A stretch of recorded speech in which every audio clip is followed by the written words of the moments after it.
what we've seen over the last few days is the end of the Labour Party's relationship with the white working class. It's finished, it's over, it's done. Responding to the mass protests and riots recently in the UK, Elon Musk wrote on his platform X that civil war is inevitable. Do you agree with him? No. But what I do think we're going to see is sustained inter-ethnic conflict. I don't think it's full-scale civil war, but I think we're going to see increasing clashes between ethnic groups, Hindu and Pakistani, Hindu Muslim, and I'm afraid between whites and everybody else. What we've really got to understand is that we've had a public policy which has tried to keep enforced silence. I'm an example of it. My own cancellation. There's been a deliberate attempt ever since Enoch Powell's River of Blood speech, the language of which was overblown, but the points that he made were absolutely true and are being proved true even as we speak now. Unfortunately, the decision was taken that you simply shut people up. If you do not debate a question, if you do not discuss it, if you do everything you can to make it undiscussable, then I'm afraid it's like a sore in the body. It's an untreated wound. It becomes deeper and deeper and more septic until finally it bursts horribly to the surface. And I'm using a deliberately foul metaphor because what's going on now is foul. Threatening to burn people alive, which is what it amounts to, is monstrous. That sort of rioting is monstrous. But the fact that it's monstrous doesn't mean that there are not real reasons for it. And it's all very well. Starmer is a natural authoritarian. And one of the things we need to talk about, he presents himself as a policeman. We've never had a prime minister who presented himself as a policeman before. We had a great prime minister, Robert Peel, who invented our police force, but with the deliberate idea it was not by force, it was not by violence, it wasn't by water cannons, it was by consent. It wasn't neo-military, it wasn't an army of occupation. And Starmer, of course, represents that worst, that as in so many other ways, continental tendency. And he is every single thing he says, he does, everything that Yvette Cooper, the Home Secretary, does, makes things worse. Do you think that multicultural societies can survive without authoritarianism? Generally not. I mean, the great example is Yugoslavia. Yugoslavia, an intensely ethnic country in the Balkans, positively flourished under a communist dictatorship. It was the poster boy for communism under Tito. The moment you try to introduce democracy, then there is the problem, because each group then pits itself against every other group. And can we just again, very seriously, Stephen, we're talking about a tragedy. We're talking about a profound world-scale tragedy, which is why Elon Musk's language is not inappropriate. The Britain I grew up in was the most peaceful, the most gentle, homogeneous society that has ever existed. Why we did not need identity cards, why there are extraordinarily low levels of crime, such high levels of public trust. That has been destroyed. It has been deliberately destroyed by Tony Blair and New Labour with this absurd notion that they were going to force us to become multi-ethnic for our good. They were going to rub the noses of the whites in the dirt. And sorry, we've got to understand that. It is an act of such inconceivable national self-harm. You mentioned rubbing the noses of the whites. I think you're referring to a comment about rubbing the noses of the right in diversity, which was allegedly a comment that a Blairite politician made at the time. And it's interesting, you talk about high trust society. Lee Kuan Yew, the Singaporean leader, he wrote about coming to Britain, I think in the 1940s, and he wrote about how amazing it was that we were able to have some kind of trust box or some like newspaper box or something where you kind of take a newspaper and you put the money in. And he just thought this was an absolutely exceptional, amazing example of civilization. And then Singapore famously is a multi-ethnic, multicultural country, and he was very successful in making that country succeed. And many would argue he did that through authoritarianism. So do you think that this is inevitable in Britain today? Right, let's be quite clear about Lee Kuan Yew. It was absolute authoritarianism. What there is in Singapore is a very, very high level of economic freedom and absolutely no serious level of political freedom or freedom of speech. And the risk is we go or try to go down that route. And again, it's easy to see why we might. As I've said, Starmer represents an intensely authoritarian streak. Again, people get very confused here. Because Starmer was a human rights lawyer, they think he's sort of all soft and cuddly, because human rights are really nice, aren't they? But what we've got to remember is that the sort of human rights that Starmer represents are the rights only of minorities. This is the terrifying thing. Democracy has been stood on its head. Democracy means the rule of the majority. It's now completely inverted to mean the protection of every exotic minority you can think of against the majority. And the only way you can protect them is by aggressive policing, the sort of behaviour that we saw from Mark Rowley, Sir Mark Rowley, the as it were, overnighted, in every sense of the word, overnighted Metropolitan Police Commissioner. When he's asked a question about two-tier policing, what does this arrogant do? He strikes the head of the microphone out of the journalist's hand.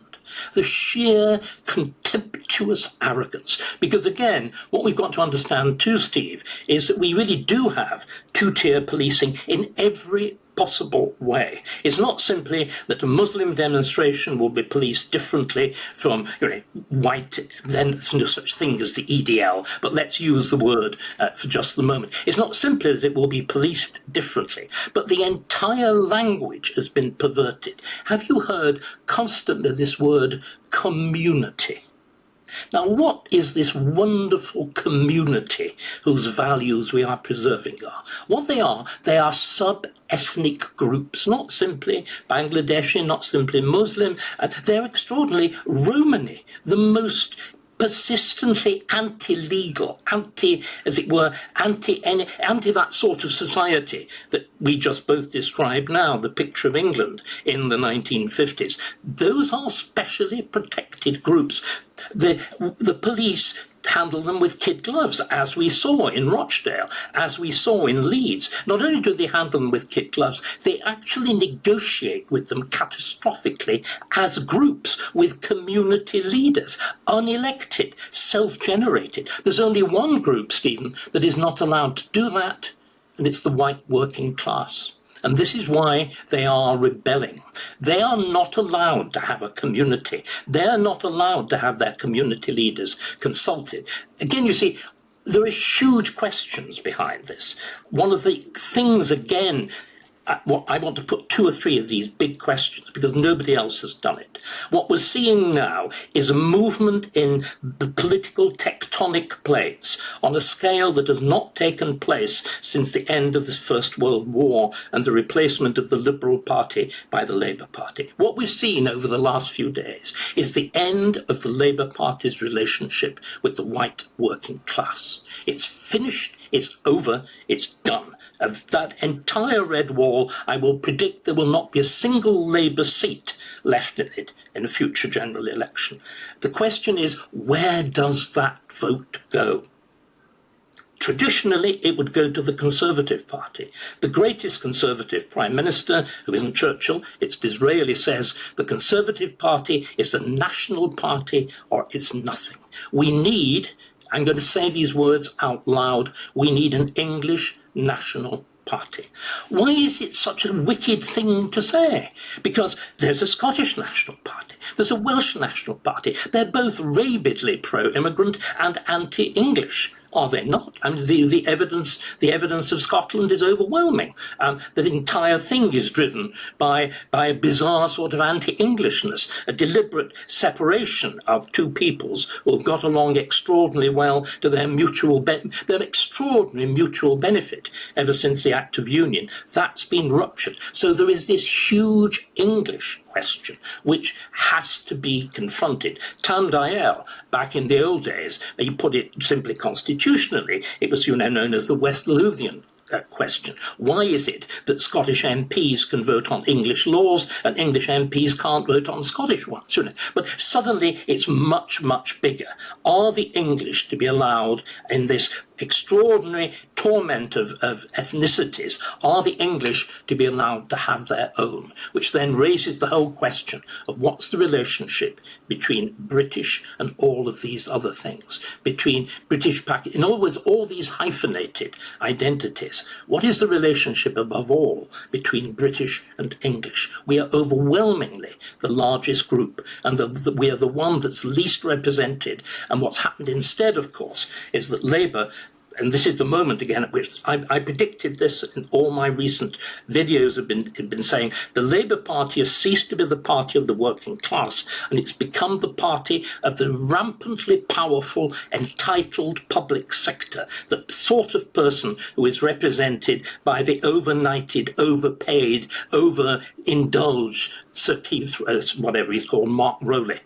That's what the Labour Party represents, and it is the potential of a police state.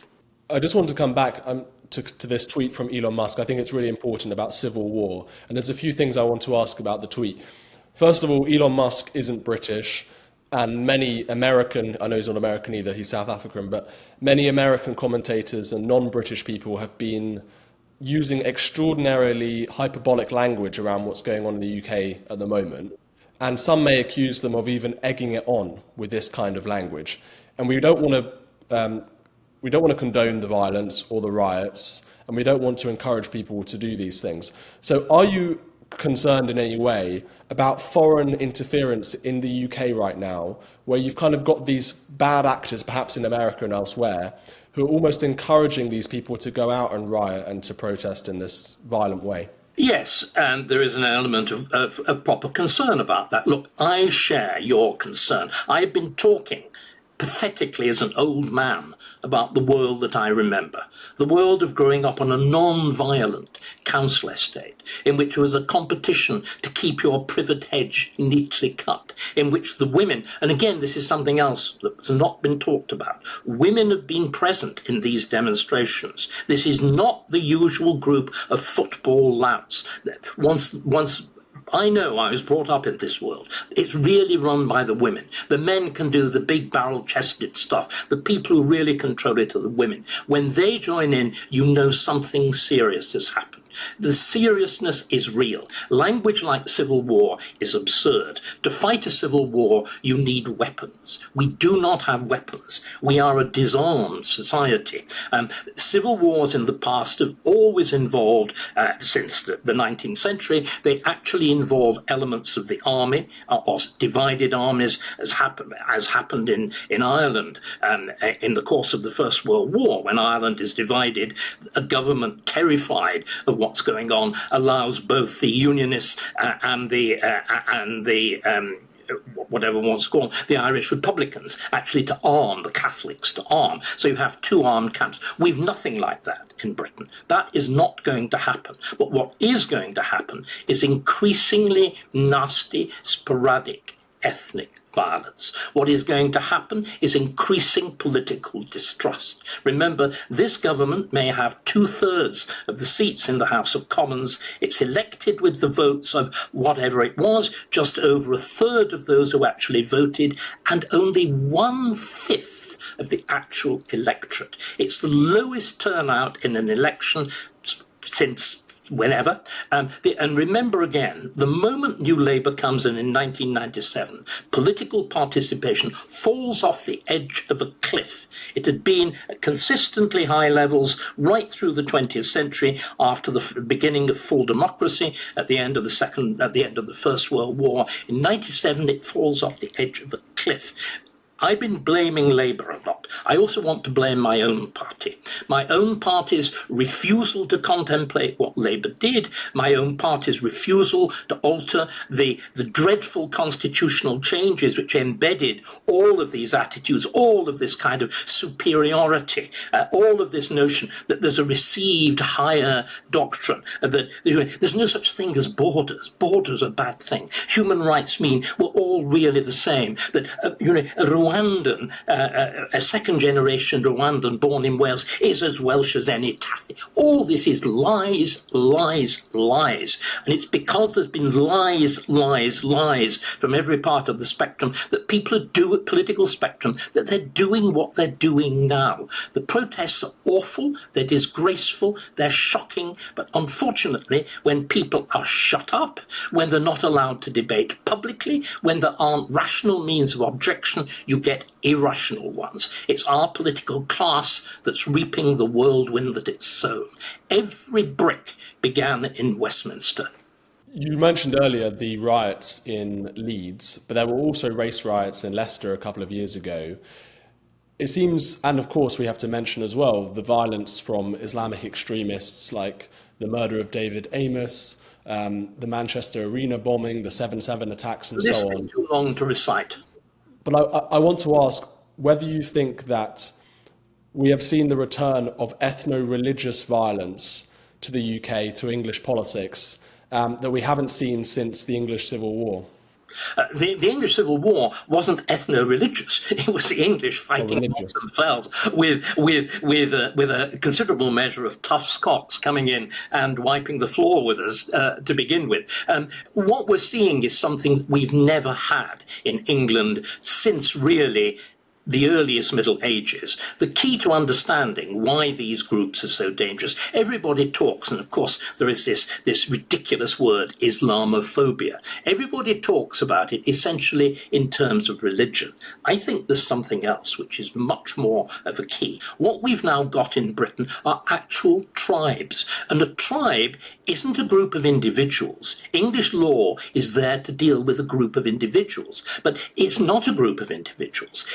In a tribe, the individual, in a way that we are completely unfamiliar with in England, is subordinate to the group. That is why there are all the accusations, in the East End of London and whatever, of false voting and all the rest of it, because the individual, a ballot, to our eyes, is something you do as an individual. There it's not. It's something that you do in response to communal instruction. Again, the extraordinary business of Gaza being an issue, not simply in a parliamentary election, but in for heaven's sake, local council elections. All of this represents a fundamental subversion of how we've done things in England. Not simply since democracy, but since the very beginning of representative government. Remember, we used to be that world again that Lee Kuan Yew was talking about, that I was talking about. It goes way, way back to Magna Carta.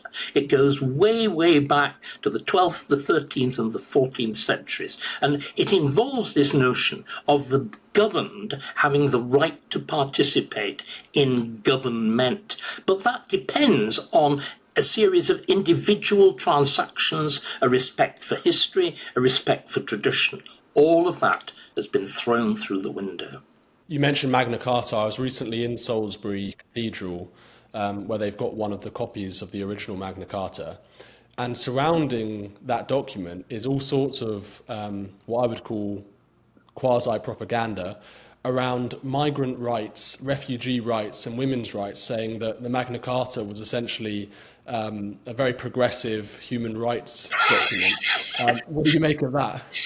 It just deserves laughing at if it weren't so terrible. But you see, you made exactly the point that I'm saying.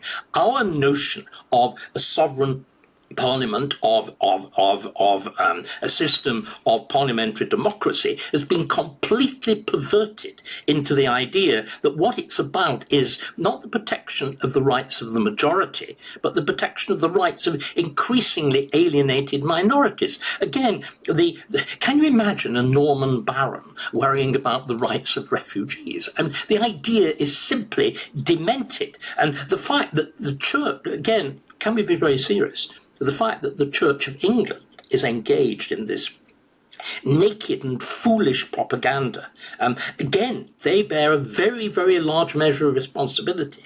The Church of England used to be central. I called it English Shinto. It always used to be called the Tory party at prayer. Now, of course, it's the extreme left ranting. But in the days when it was the Tory party at prayer, it was the English doing something very important, Stephen. They were worshipping themselves. And they were actually worthy of it. And it's this deliberate destruction of our self-respect, the regard to that history. England, remember, invents modernity. These enormous changes that lead to increased life expectancy, increased prosperity, better health, better dress. We're the first country to abolish endemic famine and so on, that leads to mass literacy. They all begin here. And it looks, perhaps, as though they will end here. Mass migration to the UK has been occurring at least since the days of Blair. And after the Second World War, we started to see the beginnings of this.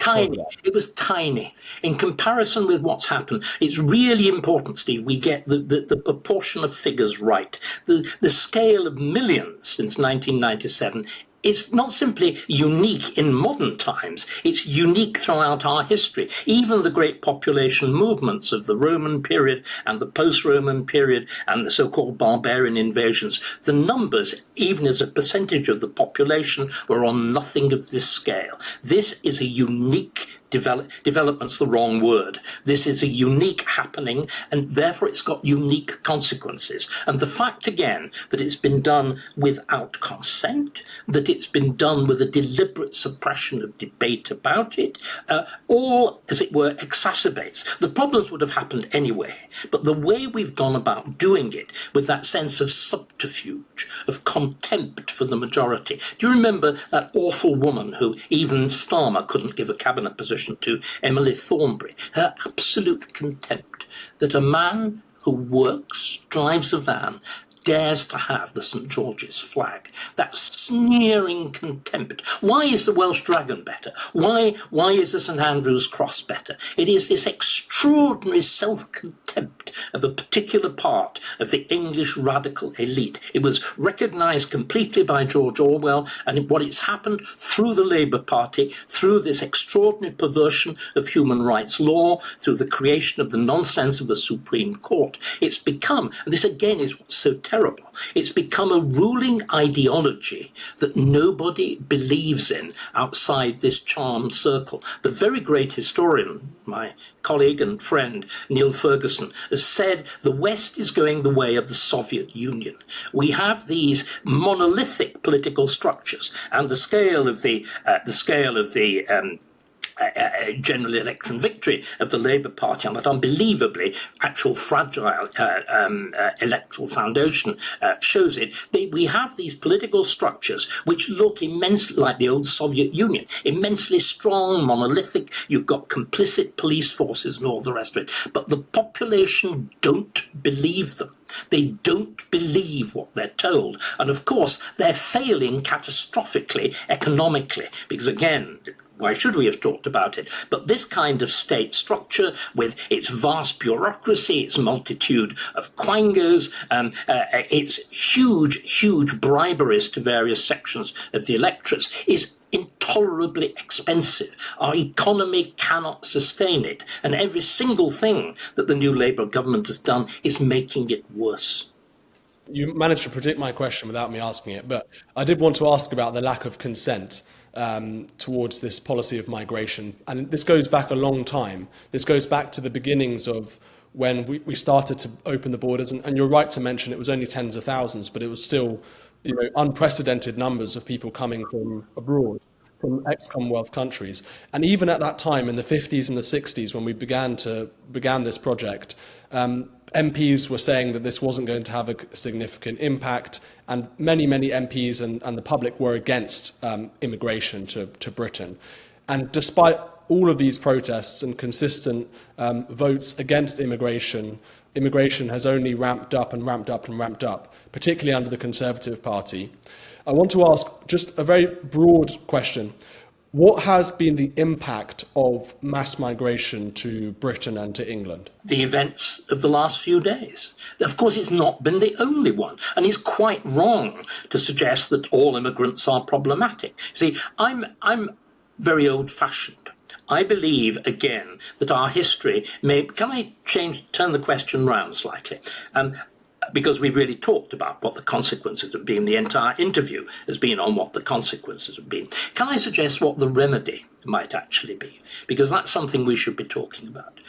Britain, remember, was never simply a single nation state. When we were founded in 1707, which is when it really happens, with the union between England and Scotland, we were multi-ethnic from the very beginning, because as well as England and Scotland, there was Ireland and there was Wales, although Wales was not recognised as a separate kingdom. So we were multi-ethnic, but the ethnicities were clearly, there were not very many differences between us. We all spoke more or less the same language and so on, had more or less the same values, but there were genuine differences, and the first football internationals are actually played between England and Scotland. So how was it all contained? Well, there were really two different sorts of nationalism. There was the nationalism of Scotland, Wales and Ireland, which were typical European nationalisms. You know, you've got national dress, you've got kilts, you've got national poets, Burns, you've got national music, harps and bagpipes and all the rest of it. But England was different. England was a country without national dress. England was a country without, in any simple sense of the word, a national poet, although I suppose you've got Shakespeare, and instead we were about believing in our values of law, of property, of justice, of parliamentary government, all of those things. Now, what's happened is, of course, that the way through all this, it seems to me, would be a reaffirmation that being British has always been hyphenated. And essentially used to be for going abroad. Back home, you're English, Scots, Welsh, Irish. But what we've got to do, we've got to reintroduce that notion of a hyphenated identity. But one identity has got to be dominant. And that is the commitment to the institutions of a free, responsible, liberal parliamentary state that was the essence of the old England. That is immutable and unconditional.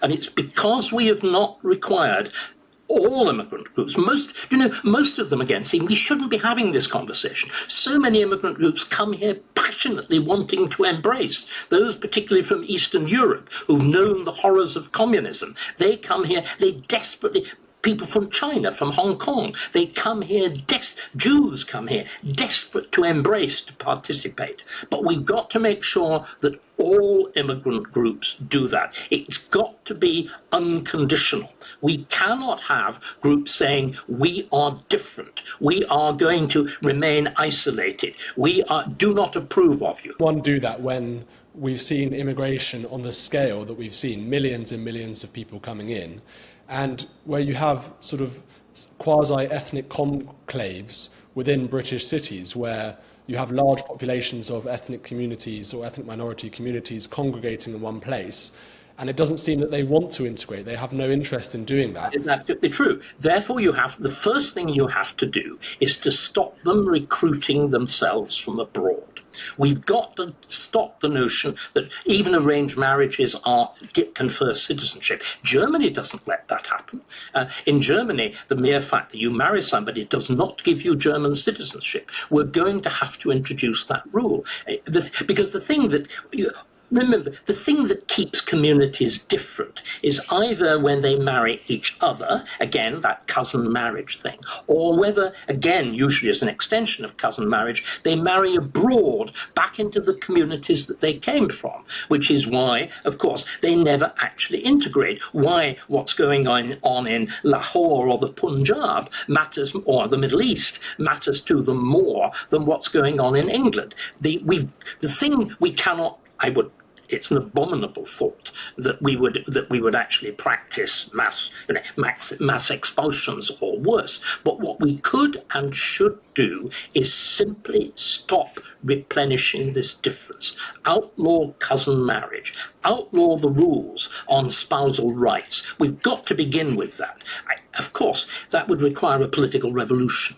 That, again, it requires a sort of discussion that we're having now. And of course, the consequence of cousin marriage is something else nobody dares to talk about: the levels of physical and mental disability in some immigrant communities. Because if you have cousin marriage, you have genetic defects. And again, these things have to be talked about. But of course, they can't be talked about when the Labour Party is in power, because they demand that all groups, as it were, have equal results. They refuse to acknowledge human difference. The whole point about the left is it denies human reality. It denies the fact that we're different. It says we all ought to be the same. And it tries, and the only way that you can make people the same, you will remember there's the famous story of the Greek tyrant Procrustes, who had a bed on which you were fitted, and if you were too short, you were stretched to fit it, and if you were too long, bits were chopped off until you did.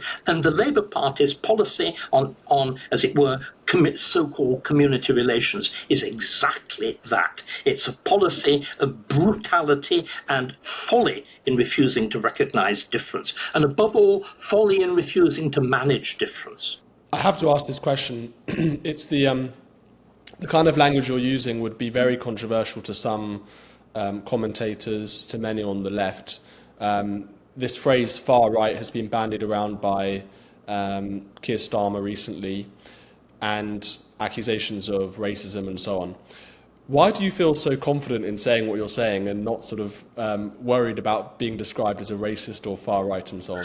The term racist has become absurd. Listen to what I've been saying, as I hope you have been doing.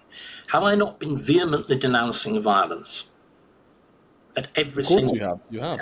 No. But listen carefully. Have I not been trying to say that there are enormous, very significant numbers of immigrants who are remarkable and make a remarkable contribution to our society? Have I not been trying to look at what might be a way forward in our history? The fact that we were always bicultural, that we have two identities. We had a juridical identity as being British, and we had separate English national, English, Welsh, whatever it was, and that offers the way forward. The absolute refusal to talk about these things, the left's sprinkling of the word racism around, is exactly why we're in the mess we are now. And the fact that it's also applied so shockingly unevenly. You may have heard, of course, Diane Abbott denouncing racism. Can I remind everybody Diane Abbott's deeply racist remarks about blue-eyed, blonde-haired Swedish nurses transgressing into her sacred NHS? The shocking levels of direct, blatant racism, totally uncalled out, because in the left's position, the only group that, as it were, can be racist is the white. And this is this shocking, not simply two-tier but multi-tier. The reason I'm doing this, the reason I'm speaking as frankly as I am, is because I care about my country. I'm an old man. I'm not going to live very much longer. I have nothing particularly to lose. I'm not aiming for political office. The only thing, I suppose, to being really pretentious, I'm playing the part of either a Cassandra or an Old Testament prophet, and no doubt prophets are always without honour in their own countries. But until more people are prepared to say this, and of course, why do I think my analysis is right? Well, I've got quite a lot of experience and I'm quite a good historian. On the other hand, I'm not sufficiently arrogant to think that it's the only one or automatically right. What I will say is, until we can debate this freely, without the charges of far right being flung around, until we can actually recognise a common citizenship which entitles us all to talk about these things, we will get nowhere. And can I remind you what a certain chap said when he stood on the doors of Downing Street? That he would govern unburdened by doctrine. And the first thing he does is to lurch immediately to a far left position. And sorry, we've got to... the language is, if one actually looks at the damage that's been done by the right in the world and by the left, I'm afraid the damage that's done by the left piles up legion high.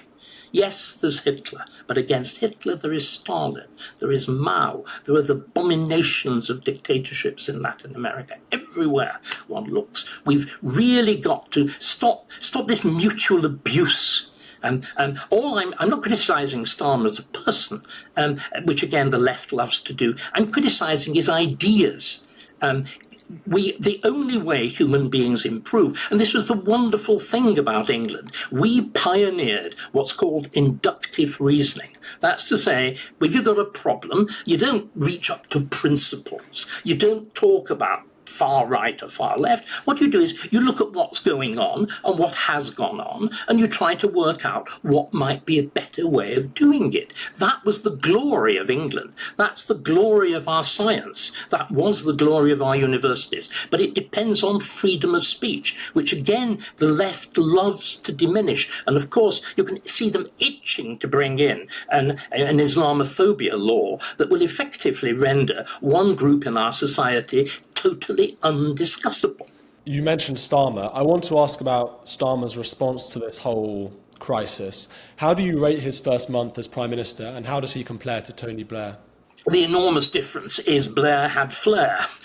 Starmer has no flair whatever. Moreover, Blair was elected genuinely on, I didn't share in it. I mean, let me reminisce a little how I reacted on election night 1997. I knew what was coming, and I spent most of it with my head down a lavatory, being exceedingly sick after drowning my sorrows in champagne. I knew what was coming, but at least there was that sense of openness, of something different. What Starmer represents, although he's constantly used the word change, he simply represents an intensification of what we had before.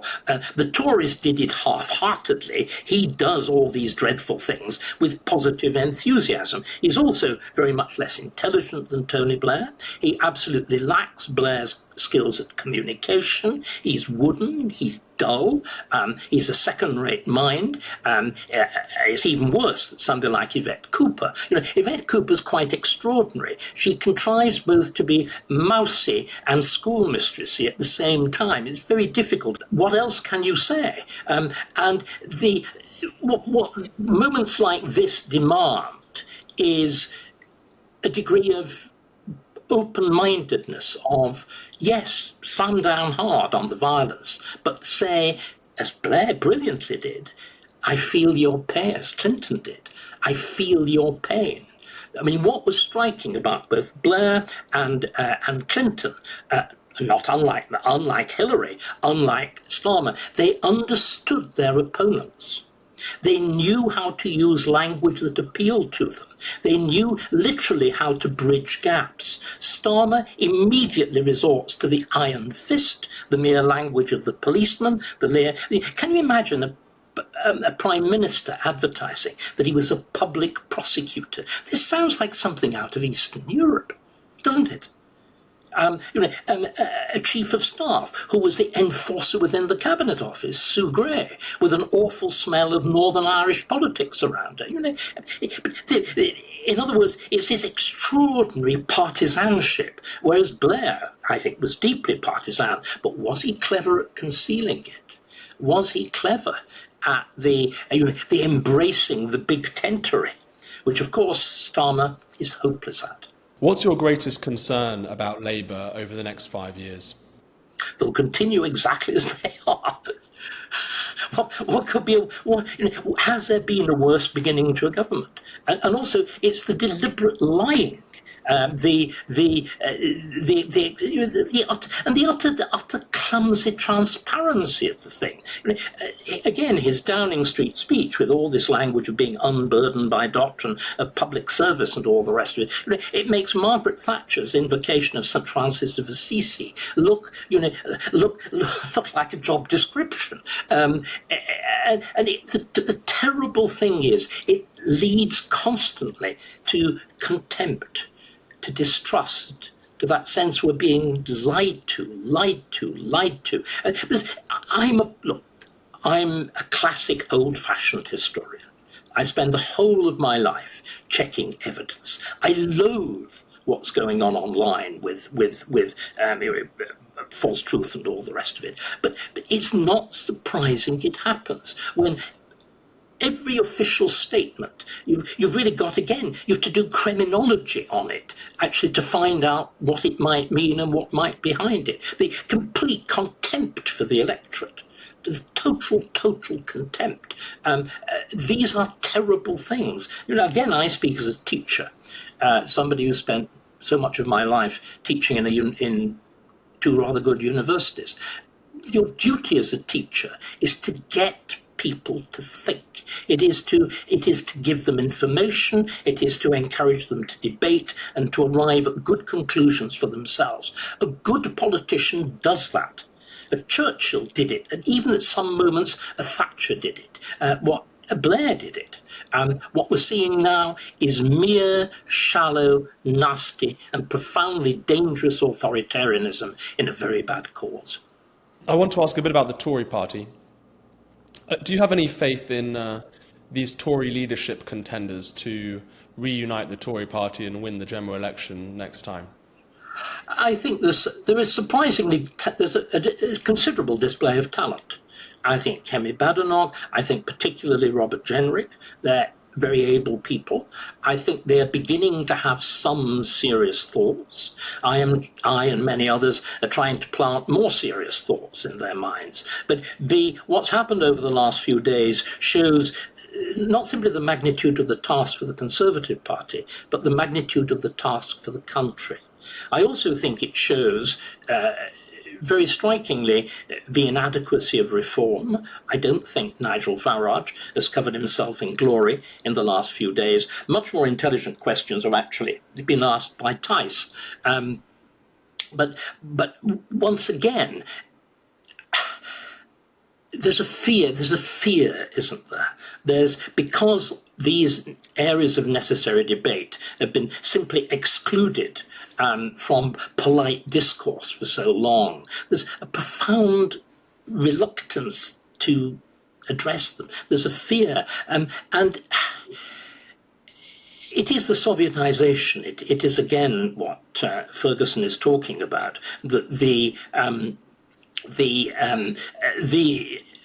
An entire political class that purveys a false narrative, a narrative of the wonders of multiculturalism, that we are the most tolerant society. Well, we are one of the most tolerant societies, but as though that in itself would enable you to continue. To break it, which is what I'm saying has to happen, will require extraordinary will and extraordinary intelligence. Even Margaret Thatcher had to grow into it. You will need a politician at least of her stature. Remember, breaking with the post-war economic consensus, which is what she did between 74 and 79, represented in many ways something as big as what I'm suggesting happens now. The Conservatives were, by 1974, were completely embedded in Keynesian economics, in the notions that you controlled inflation by prices and incomes policies, in nationalisation and all the rest of it. And it took the will of Thatcher on the one hand and the intelligence of Sir Keith Joseph and the Centre for Policy Studies and the whatever to come up with the ideas, and of course in the background the great figure of the great figure of Friedrich Hayek acting as a kind of intellectual lighthouse pointing the way forward. But it took 5 years. It took Thatcher nearly 10 years to begin to turn round the ship of state. These things are not done easily. And of course, what will make it extra difficult are these indigestible islands of population that we've been discussing. It is a terrifying task. I think you can well understand why Rishi washed his hands of it. Can the seeds of British decline be found in the great reform acts of the 19th century and Disraeli's betrayal of Lord Salisbury in the Second Reform Act of 1867? No, On the contrary, they were responsible for the creation of that Britain that I talked about, because what those Reform Acts did was to incorporate the hitherto excluded into the body politic. Dissenters, my ancestors, I was born to a Quaker family, the working class again.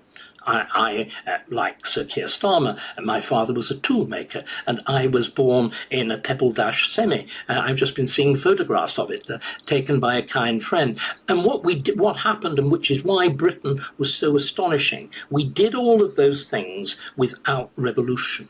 We did that process of incorporation without revolution. The enormous challenge now, and this is what I've been trying, we've gone on forever, what I've been trying to talk about, the enormous challenge we face now is to repeat that process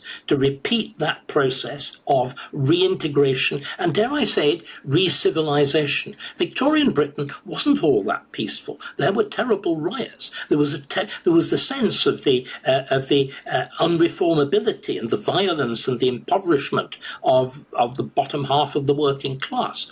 That process of political reintegration, of the creation of things like trade unions and friendly societies and nonconformist churches, all of that was as much part as the incorporation of the working class and women into the electorate as the creation of that world of the early 20th century and of the immediate post-war period.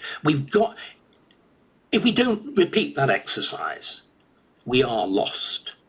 We are finished. How do you assess Lord Salisbury's premiership in the late 19th century with his philosophy of splendid isolation abroad and quasi-reactionism at home, where he essentially said we need to slow things down, we can't be too progressive, we need to sort of take things very incrementally? Well, isn't that sensible?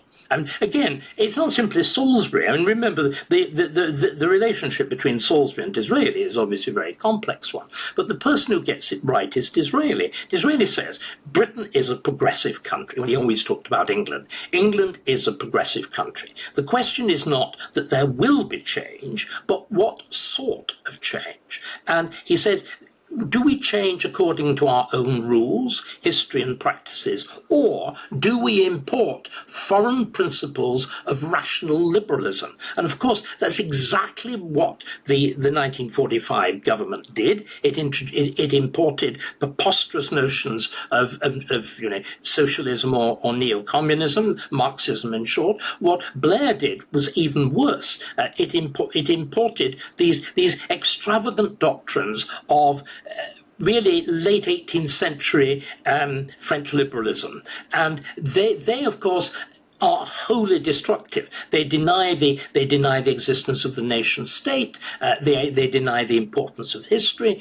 They deny the importance of tradition. All of the things, the importance of family, all of locality, all of the things that give us rootedness, that give us belonging, that enable a new generation to build on the work of the old, not to destroy it, but to do better. And this is why I hope desperately that the Conservative Party is able to do that.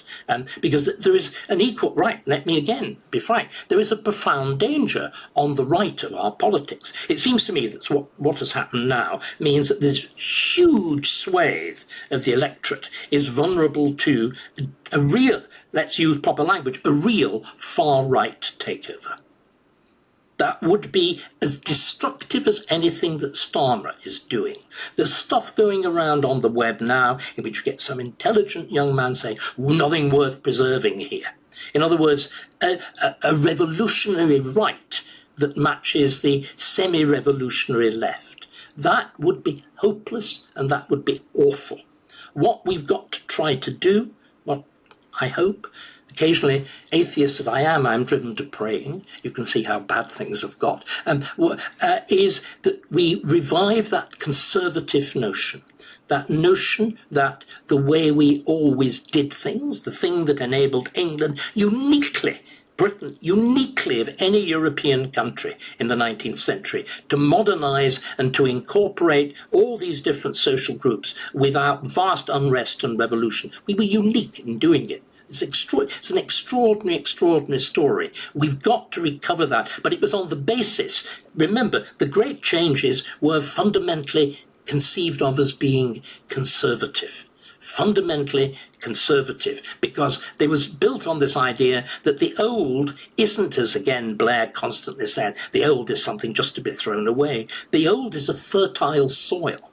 It's the thing from which new growth comes. In the same way as Geoffrey Chaucer, again, way back at the beginning of this whole process, said, from old books, new science springs, new knowledge springs. And that should be the task of the Conservative Party, that reuniting of old and new, of past, present and future. It's shown itself, I'm afraid, to have failed badly. Our entire hope, our only hope as a nation, is that it recovers that confidence and its ability to act in the way that it should, and leaves the extremes of right and left, the revolutionary rejection of the past on both sides, pushes them aside and returns to the proper British English way. I'm a great lover of biographies, and I have a sort of maybe naive hope in great men of history. I enjoy reading about them.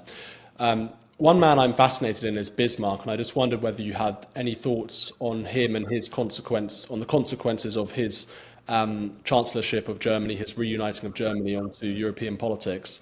And I wondered, and just separate to that, can a great man save Britain today?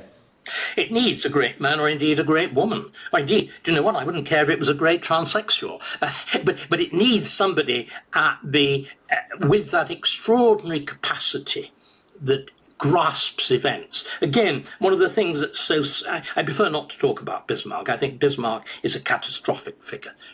He is finally, by no means the only one, but one of the contributors to the horrors of the 20th century, with all his genius and whatever. The Prussia that he creates was a monstrous thing, and we do not wish to emulate it. But I do believe in great men and great women.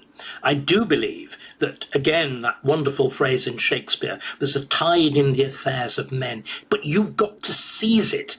This is a moment which is terrible, but it's a moment at which I've tried to explain all sorts of things are changing. The great man or the great woman sees that, understands it, and it's like being a surfer. Rather than being drowned in that great wave, you ride it, you crest it, you triumph over it. But it needs extraordinary qualities. I'm afraid I don't see them. But there are not many great men and there are not many great women. It's why we have that unique term, so-and-so the great. They are very, very rare. We've been, again, let me stop being quite as pessimistic, we've been extraordinarily fortunate in our history. Again, we've forgotten this. It's actually why there are queues of immigrants on the other side of the channel.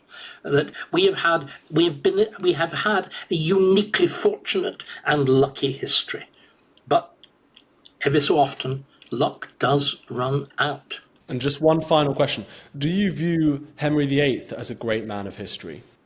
Oh yes, and he seizes something improbably small, doesn't it? Falling out of love with one woman into love with another woman, and reconstructs the power of the English monarchy on the basis of it, and finds the geniuses like Thomas Cromwell to do it for him. What he did. Is this extraordinary mixture of the creative and the desperately destructive. I do think that one of the extraordinarily important things about Henry, which again relates directly to present circumstances, he pioneered the idea of putting religion firmly under the heel of the state.